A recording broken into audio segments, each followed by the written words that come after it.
Doctor ortho, अब दर्द भी घुटने टेकेगा। एक ऐसा ऐलान जो अचानक आया, एक ऐसा फैसला जिसने विपक्षी खेमे को तोड़कर रख दिया।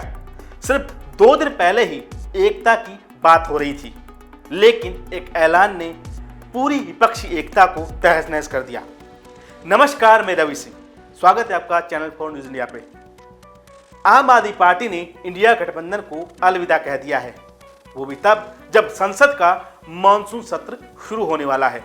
अब सवाल यह है, क्या किसी बड़ी टूट का पहला संकेत है या आपकी ये चाल किसी गहरी रणनीति का हिस्सा है?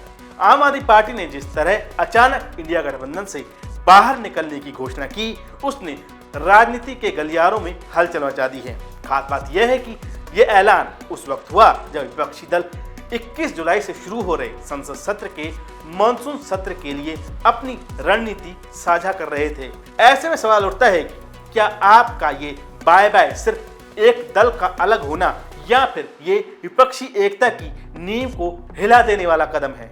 जियो के साथ करें 349 रुपए में धमाकेदार शुरुआत। 28 दिनों तक रोज मिलेगा 2 GB डाटा। 50 दिनों के लिए जियो एयर फाइबर का ट्रायल फ्री, 90 दिनों के लिए जियो हॉटस्टार का सब्सक्रिप्शन और 50 GB जियो AI क्लाउड स्टोरेज भी फ्री। जल्दी करें, डिस्क्रिप्शन कमेंट बॉक्स में दिए गए लिंक पर क्लिक करके पाएं ये धमाकेदार शुरुआत।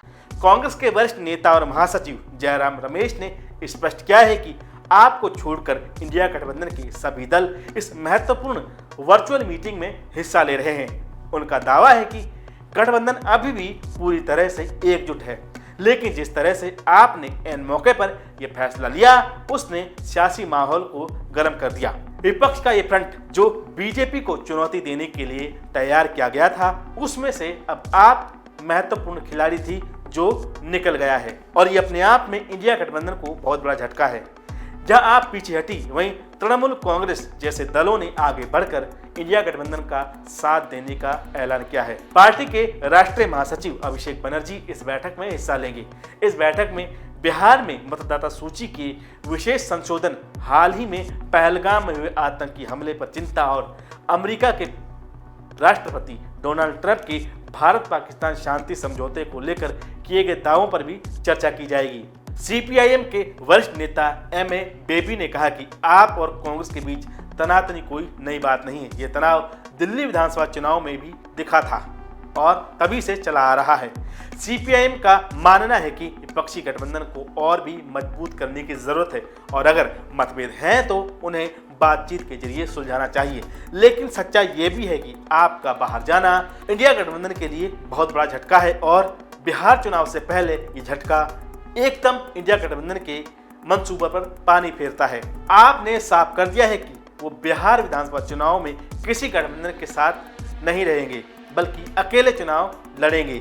इस घोषणा से ये साफ संकेत है कि आप अब कांग्रेस या अन्य किसी दल के साथ तालमेल की नीति नहीं अपनाने वाली। कांग्रेस के एक वरिष्ठ नेता के मुताबिक इससे गठबंधन को 2 तरफा नुकसान होगा। एक तो संसद यानी कि राज्यसभा में विपक्षी ताकत कमजोर होगी, और दूसरा, आप अगर कई राज्यों में उम्मीदवार उतारती है तो गैर बीजेपी वोटों का बंटवारा होगा। इससे बीजेपी को अप्रत्यक्ष फायदा हो सकता है। हालांकि दक्षिण भारत में आपकी पकड़ भी कमजोर है, लेकिन 2026 में होने वाले केरल, तमिलनाडु, असम, पश्चिम बंगाल और पुडुचेरी के चुनाव में भी इसका असर दिखाई दे सकता है। खासकर असम और पश्चिम बंगाल जैसे राज्यों में जहां कांग्रेस और बीजेपी के बीच सीधी टक्कर है, वहां अगर आम आदमी पार्टी अपनी प्रत्याशी उतारती है तो वोटों का बंटवारा तय है। हर किसी की राय एक जैसी नहीं है। पंजाब में कांग्रेस के वरिष्ठ नेता प्रताप सिंह बाजवा ने आपके बाहर जाने को गठबंधन के लिए सकारात्मक कदम बताया है। उनका कहना है कि इससे गठबंधन के एजेंडे और दिशा में स्पष्टता आएगी। कई बार एक साथ रहकर भी भ्रम और विरोधाभास ज्यादा होता है, और आपके जाने से वो भ्रम खत्म हो सकता है। हालांकि अब देखना होगा कि इंडिया गठबंधन मोदी से कैसे टक्कर ले पाता है। एक और जहां बिहार में अब चुनाव की तैयारी चल रही है, तो ऐसे में इंडिया गठबंधन के बीच ये फूट शायद इंडिया गठबंधन पर भारी पड़ सकती है। डॉक्टर ऑर्थो, अब दर्द भी घुटने टेकेगा।